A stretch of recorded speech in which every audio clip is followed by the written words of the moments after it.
Hello, everyone. Thank you very much, Orshi, and thank you, Clement, for this kind invitation. It's a great opportunity to start a conversation. This is how I see today's session. I will be presenting some half-baked ideas, some work in progress. So you're welcome to provide me with more feedback, and I would greatly appreciate your insights. It's definitely going to help me to develop these ideas further. I hope you can all see my screen already.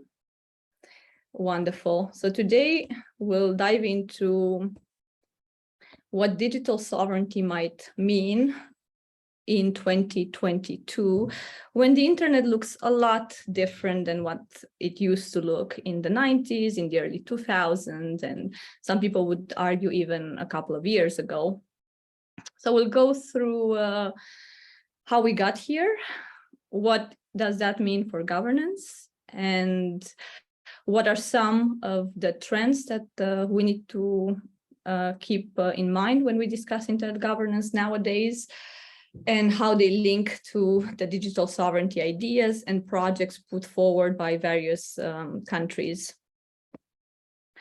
Let's start with the very basics. When we look at connectivity, we have to talk about the undersea cable systems. This is how our internet is brought to us. A lot of people experience internet in a wireless fashion, but that is not the whole story. Obviously, we have a variety of devices that help us experience wireless in a public square, at home, and so on. But at the very basics, we have to rely on this map that we see here, which features about 485 cables. These cables used to, in the early times, they used to carry telegraph connectivity, and then they turned from copper into fiber cables, and now they represent the backbone of our communications. As you can already see from this map, it is not entirely a question of neutral connection. Some parts of the world are more connected than others. Unfortunately, this is still the case today.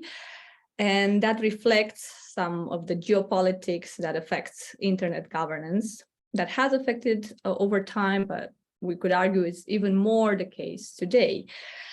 And in my talk today, I'd like to put forward the idea that we absolutely need to take a comprehensive look at the new internet governance trends in order to better situate the digital sovereignty discourses and, to a large extent, their incompleteness. And I think starting from this map and these basics for communication will help us scrutinize the ideas of digital sovereignty much more and give us insights into some of the underlying motivations, be they security or normative approaches that have actually promoted the digital sovereignty discourse. So back to our map, we see here the totality of cables that make up our connections. We said 486 of them, and about 1,300 landing points. Many people have situated the digital sovereignty discourses, at least in the West, to a certain point in time, namely 2013, when the Snowden leaks came out, and the leaks showed that the national security agencies of the US had the possibility to monitor all the digital flows, all the data flows, by entering the landing points and the place where they were beating the servers, because those endpoints were simply not encrypted. So the traffic could be very closely monitored or potentially also interfered with because of this lack of encryption at the landing points. We had some digital sovereignty discourses already in place. China has been advocating for cyber sovereignty, and so has Russia since the late 90s. But Western countries seem to stay away from that idea for a really long time. When the revelations came out, the Snowden revelations came out in 2013, that changed quite drastically. We've seen a number of democratic governments talking about projects to have the data localized so that foreign intelligence agencies would not be able to spy on some of the data in circulation. And we've also seen just attempts by more countries to impose additional controls on their territory, so they would avoid situations of foreign interference. That has taken many different shapes and forms, so we won't have time to go into all the details of how countries have done this since 2013. But suffice to say that we could categorize these approaches into two main motivations. One would be for security, so the security of the data and the traffic and so on. And then for norms, some countries have put forward initiatives that they consider would bring additional value to our democratic systems, or simply would bring us more in line with some of the values that they hold true. It could be the case for what the EU is trying to do. What the European Union has advocated for lately is this approach to sovereignty that relies on values and interests that are truly European.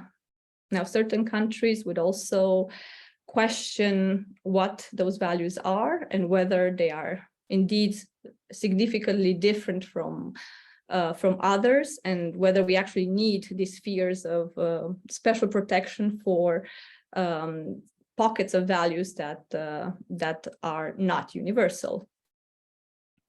Back to our map here, it's a great illustration of what we have at the level of infrastructure. And the internet is a physical construct, so it relies on infrastructure. It's worth keeping in mind that what we are seeing here is entirely private. All of these cables are privately owned, privately managed, and privately operated. None of what we're seeing here is public.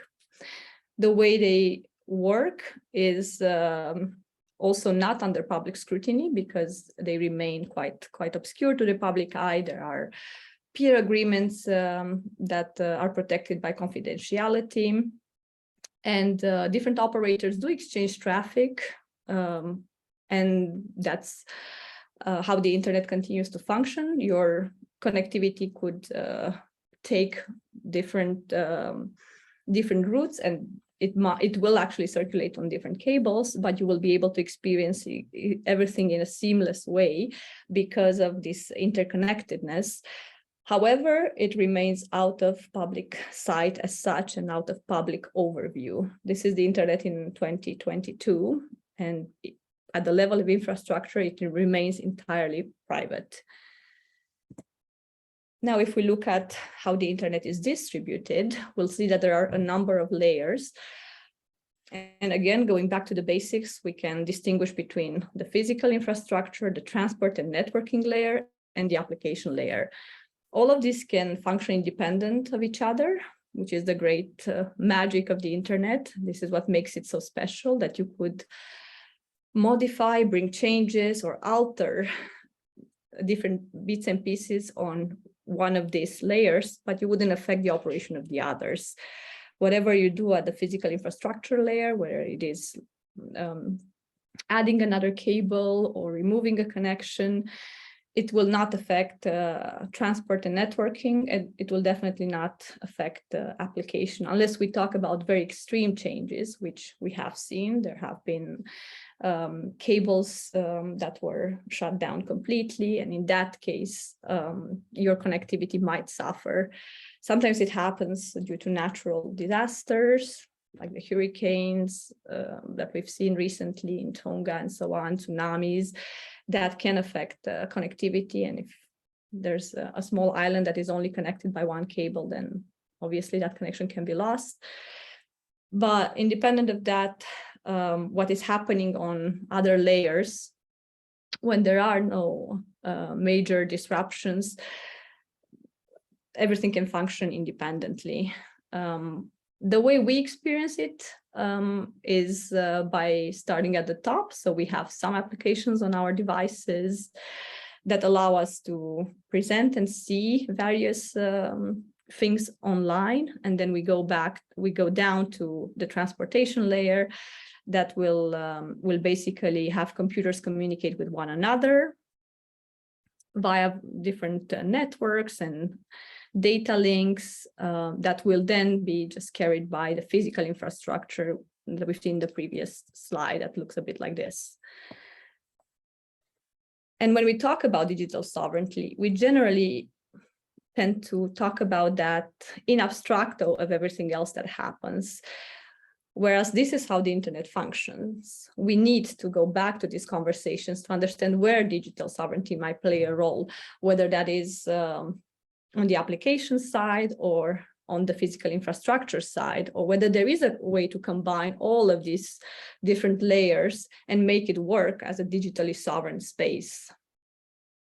My contribution to the current debate is around these key points. I believe we need to understand properly what happens when we exchange information over the internet and how digital sovereignty projects might be able to affect or not affect this way of doing things, and whether that is influential enough to be worth an entire approach by a government, or we need to think of this as discourses. And we've had many of those different ideas exchanged since the late 90s in internet governance spaces, but whether these ideas require further attention because they actually hold the key to reconfiguring the internet, I think is quite exciting to study.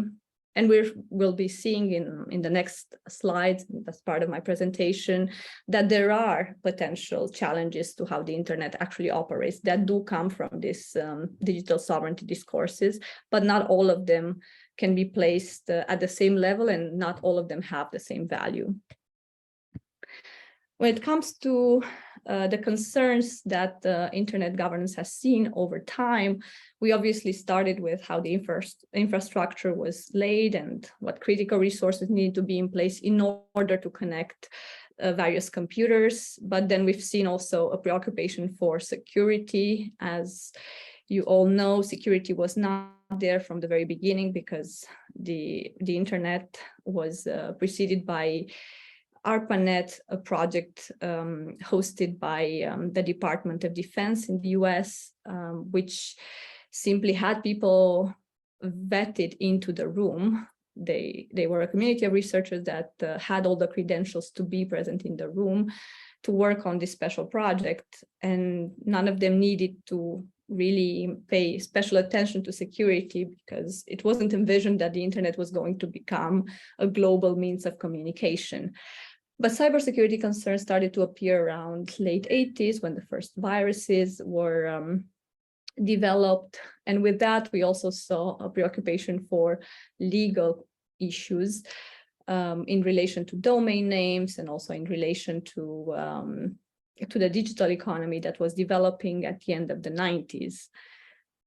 As of early 2000, the preoccupation for development issues became a lot more prominent, especially because it was a key item on the UN agenda at the World Summit on Information Society. Back in the day, in 2003 and 2005, there was an entire discussion around the digital divide, which admittedly is still a key issue today. We're still faced with this problem. But at that point in time, it was an opportunity for developing countries to sit at the same table with the developed countries and discuss what they saw as priorities from the global South.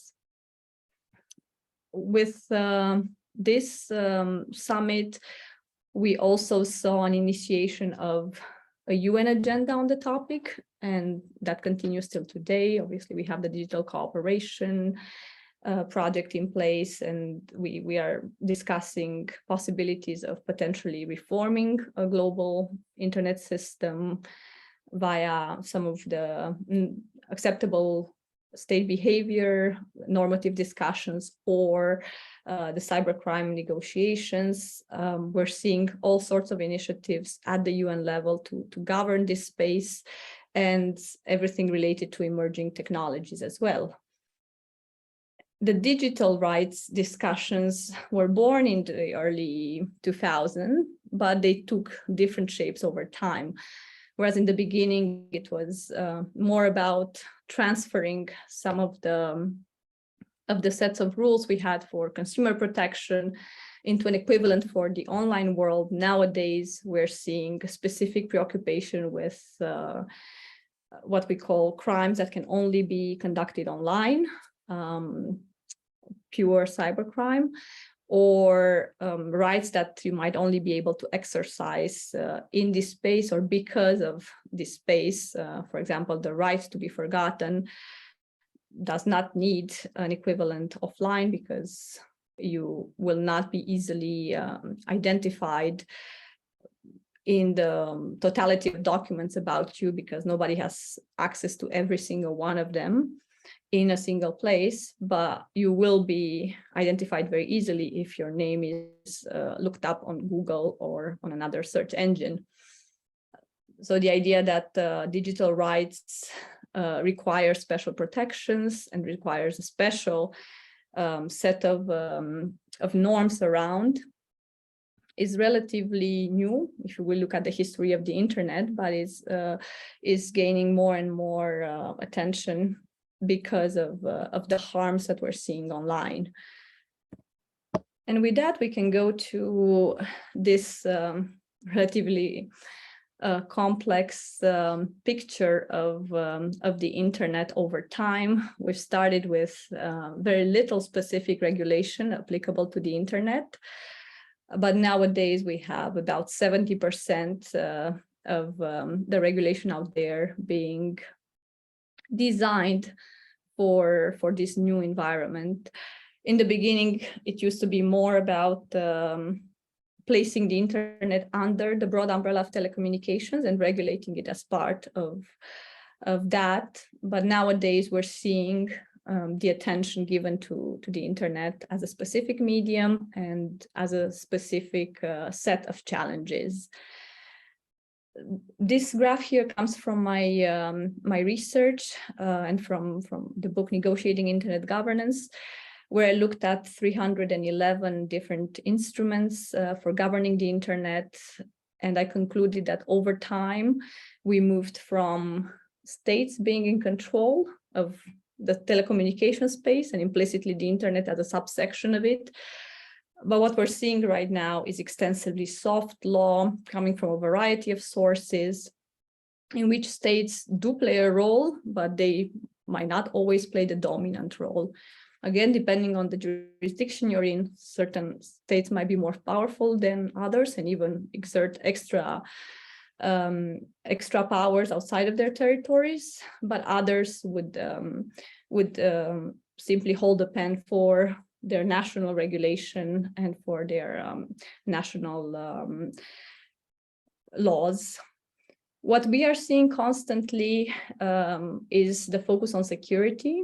And I'd like to link that back to the digital sovereignty discourse, because in many cases, this is the main justification. It is about being able to secure the network for our citizens, being able to provide a safety environment. And that can take obviously different shapes, but it is one of the main motivations. And we've seen that throughout the history of the internet, security has been a key motivation for regulating or for governing different parts. In the beginning, it used to be, again, more in terms of standards and creating some operative modeling. But right now, we are seeing a move back to states having the final say on it. We're seeing that, including in the negotiations at the UN, more and more countries are willing to be bound by a set of rules that would ensure that their cybercrime laws and mechanisms and enforcement would be in line with a global standard. This is for the cybercrime discussions when it comes to the cybersecurity and acceptable state behavior discussions at the UN as part of the open-ended working group. Security is again a main motivator, but it tends to be much more diluted because there are many points of contention, and we are not close to any consensus on these issues. And it's worth spending a little bit of time thinking about what internet governance means nowadays and how this actually impacts our practices of digital sovereignty. I will argue that it is a fragmented, polarized, and hybrid environment. And part of this work I conducted with my colleague Giovanni De Gregorio, and we also looked at it from the lens of digital constitutionalism. When it comes to fragmentation, we are seeing attempts to have more regulation at the national level, and that could easily be referred to as a policy fragmentation. There's no harmonization as such. Globally, we have various pockets of laws and regulations for the internet, but it is quite different than talking about technical decoupling. Technical decoupling has to do with the transport and network layer that I presented before, where you would have other protocols in place that would disconnect you from the global network, not completely from everything else that has to do with infrastructure, but from the level of protocols and standards. This type of fragmentation would actually affect the operation of the internet. But we're seeing two divergent ways of getting to multiple internets, of splintering the internet. One is to say everything can be controlled by simply centralizing it more. And we're seeing a lot of that when it comes to private infrastructure and architecture. If we take the example of Google, you can be in a Google environment, you would never have to leave it because you will have all the different services you need to conduct your work, your entertainment, your private conversations. You can actually be completely disconnected from the rest of the internet if you operate on a private set of applications that would then be run through a set of private standards. It would even go on a private infrastructure. Important to note, thinking about those undersea cables that we saw at the beginning, Google owns quite a few of them. A total of 10% of all the cables that connect us nowadays are owned by Google, and they are also single owners of a couple of them. So you could have everything happening on a private network. And that would mean the government can intervene from time to time. They can get some oversight, but most likely no government in the world is able to have the full picture of everything that happens in this private space. When it comes to the other approach to control the network is by saying we have to simply disconnect from the unitary network and have an environment that can be fully monitored by national governments. It is what a couple of countries have already done. China is leading the way. In this respect, they have developed a domestic internet that is fully controlled.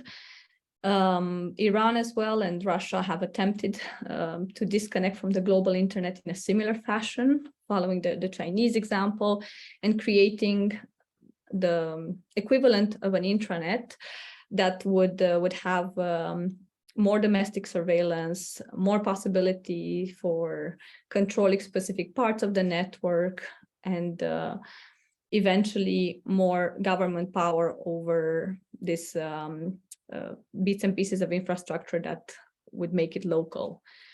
including for the way in which data is stored and some of the servers that would be part of that. So in the face of this internet governance that we're seeing right now, in the face of this picture, where we have on the one hand, private giants in charge of everything in their own environment, almost like a walled garden, and authoritarian attempts to separate from the global internet, talking about digital sovereignty poses quite a few challenges. How do we do that if we still have private operators everywhere? Are we truly digitally sovereign when we entrust our cloud services to one of the big tech, when we still want to exchange information with countries that have managed to find ways to both disconnect and remain connected to the global internet? And does it even have to be an ambition for 2022? I'll leave you with these questions for the time being, but the story is only getting more complicated. We've seen the map of the infrastructure.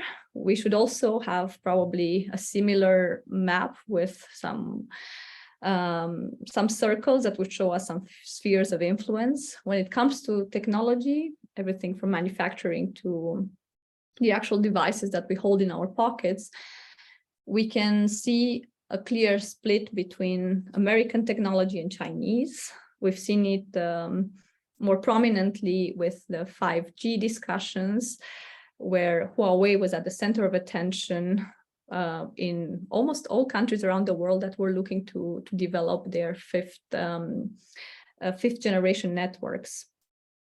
Because Huawei is known to be close to the government of China, but Huawei also happens to be the cheapest provider of this highly sophisticated technology needed for connecting the world to 5G. And many countries around the world, many governments in particular, have debated whether they can allow Chinese components, Chinese origin components on their networks or not. But the 5G debate is just a small drop in the big ocean of what we're seeing with internet governance. We're seeing this repeatedly. We've had a dominance of American technology, and many of the legacy systems are running on American technology. And we're seeing an influence of the Chinese technology coming in all around the world, but in particular, in places like Africa, all around Asia, we're seeing really the dominance of Chinese technology. In this technosphere, we have two choices. Do we go with one or the other?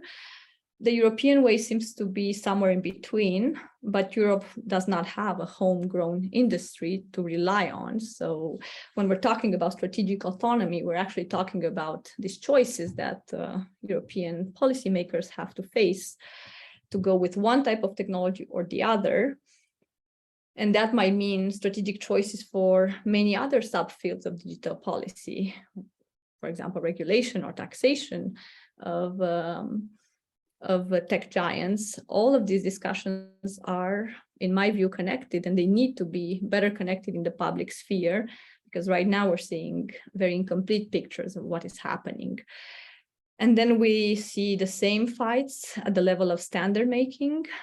Many of the standards for the new technologies, whether it is AI, artificial intelligence, Internet of Things, or quantum computing, are developed by either the Chinese or the Americans. And these standards become the de facto rules, because a lot can be controlled just at the level of code, as we have seen in the early discussions of internet governance, and we're still seeing that today. This is not to say that you only need code to be in charge, but code will play a major role. So whoever owns these patents and whoever creates the new standards for the new technologies will be in a position to control at a much higher extent than ever before. And we are seeing in this fight between the US and China also proposal to restructure the architecture of the internet. the new IP proposal that was tabled by Huawei not that long ago, I believe it was 2 years ago, in the ITU, and has since been reconverted and reshaped and put forward in many different standard bodies discussions. This model, calling for a centralized architecture for one of the key protocols for the Internet protocol, is an interesting example of how you might actually implement digital sovereignty without ever calling it that.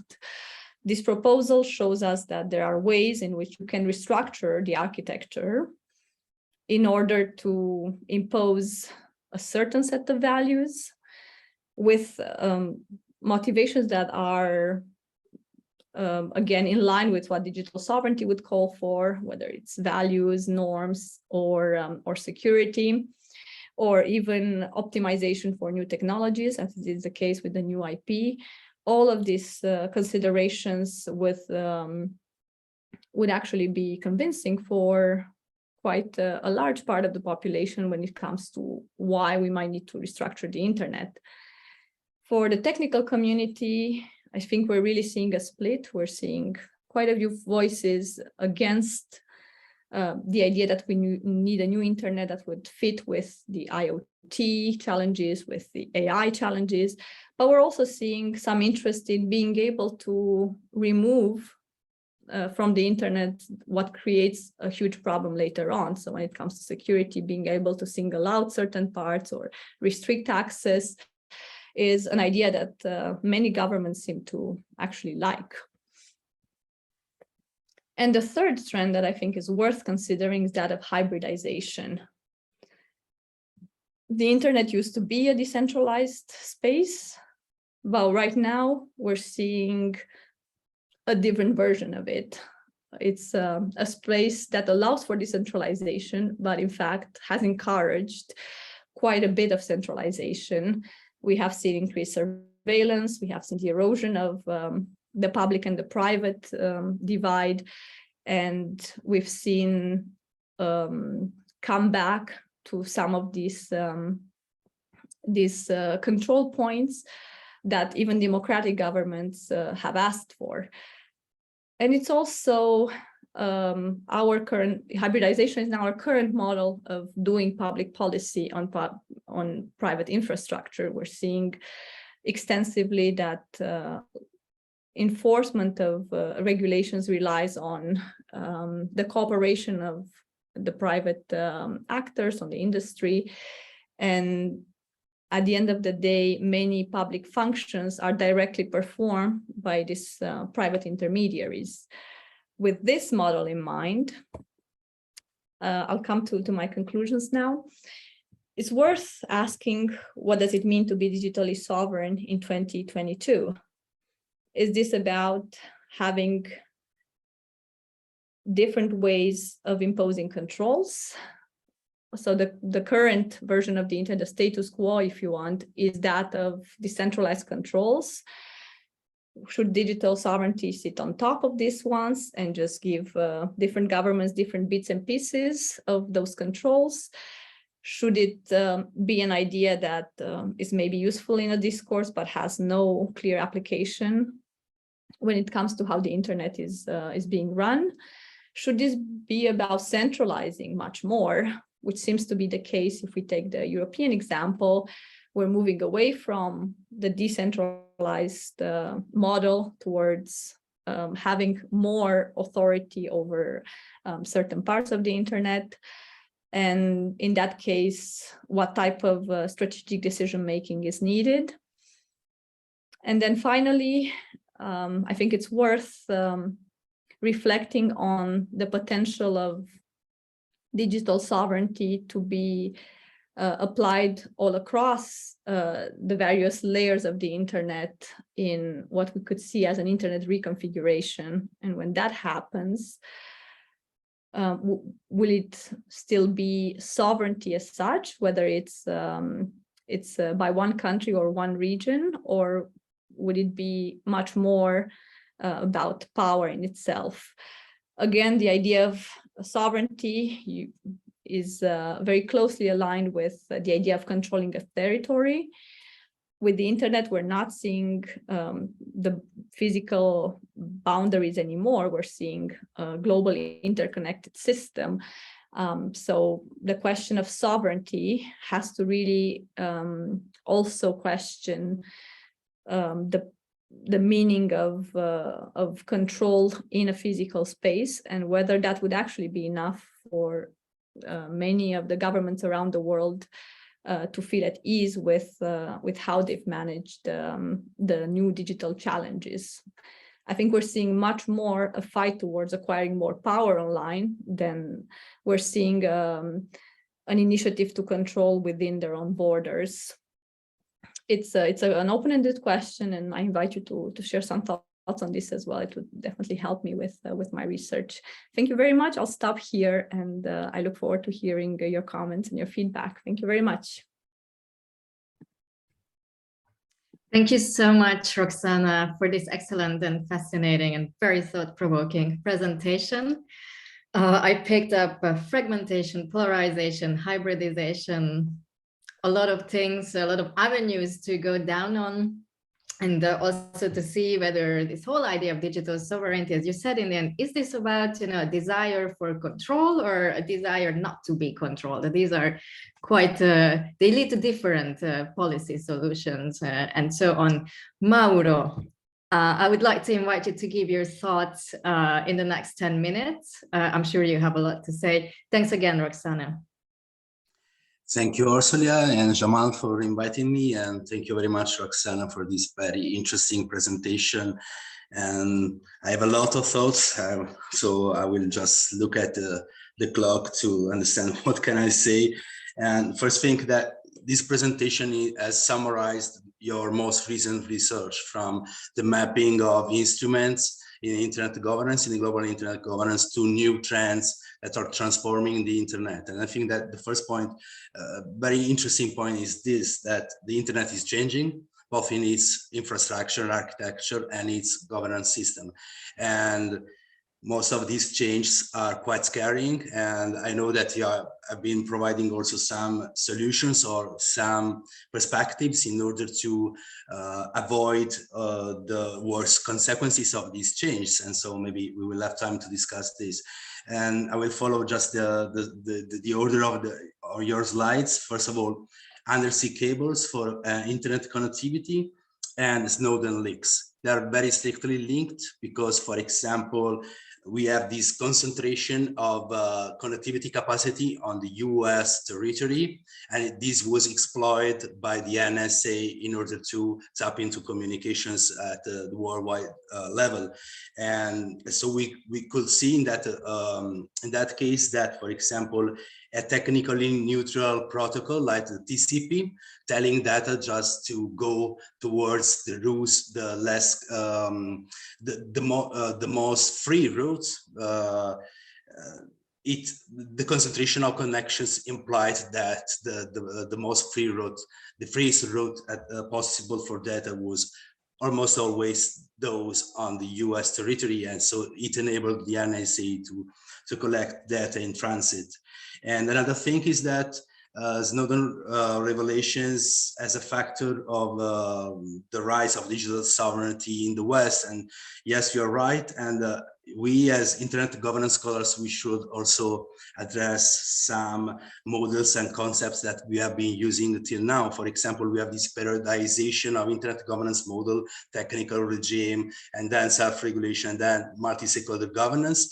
And the multi-stakeholder model is supposed to rise more or less in the same period that the NSA was doing this kind of activities. And so maybe the most important thing is not the World Summit on Information Society at the time, but it was just the activities led by some intelligence services all over the world, in the Western world. This is my first comment. About the layers, yes, and I think that a technical model of internet layers taking into account also political concerns should also include another level, that is the endpoint level, the devices level, that could be considered as a further level below the physical infrastructure or above the application layer. So I'm suggesting to have a circle instead of just a stack. And so maybe I know that devices could be used also without the internet, and this is the reason why many scholars avoid to take into consideration also devices. But you know, you can have a road without cars; it's almost completely useless. So we should take it into account. And another thing very interesting is this process that instruments become more and more specific. And I'd link this to the process that Vincent Musco calls banalization of digital technologies. So the more the internet comes into our daily life, the more public authorities try to address with specific instruments the challenges and the threats that are posed by this evolution. And then fragmentation, polarization, hybridization, I very like it. And I will focus on polarization because I used the same concept in a 2021 chapter, but it was book chapter, it was in Italian. And I've seen that you use it in different ways. And there is one way to point to a polarization of discussion, and it is evident. Another way is this bifurcation of the global internet into an American and Chinese technospheres, but it looks like very much like fragmentation. So maybe if we have time, you could further elaborate about this. And then that, and this is the use that it's very similar to mine. You refer to big tech building their own architecture, and so creating these technospheres, and it is very interesting. And I would just like to add that it's not just about connectivity. You use the case of undersea cables, but it's also about providing users with power capacities, archiving capacities, software, hosting, and also about security capacities. Because if we are using all these platforms, it's also because they avoid us taking care about our own security, because they are doing the job for instead of us. And another point is this process, this trend to completely reconfigure the internet from its very foundations, meaning basic protocols and standards. And you use this case of the new IP proposed by the Chinese government and Huawei. And we are witnessing the same also about national domain name systems. Maybe they are at a different layer, but they are going into forward the same direction. And I think that this is these are the points that I have here. So maybe I took less time that it was expected, so we can leave the floor for questions if you agree. Thank you so much, Mauro, for these very, very intriguing reflections. I don't know, Roxana, would you like to take a few minutes to answer this? Because we are actually getting some questions in the Q&A, but maybe we can take a minute if you would like to react. Just very quickly, I'd like to thank Mauro for these very insightful comments, and I like very much the idea of adding the end user perspective as an additional layer. I will work on that. Yeah, thank you, Mauro. If you have specific ideas, maybe we can work on that together. It sounds really, really interesting, and I think it's a much needed alteration of the model. Absolutely. Thank you very much.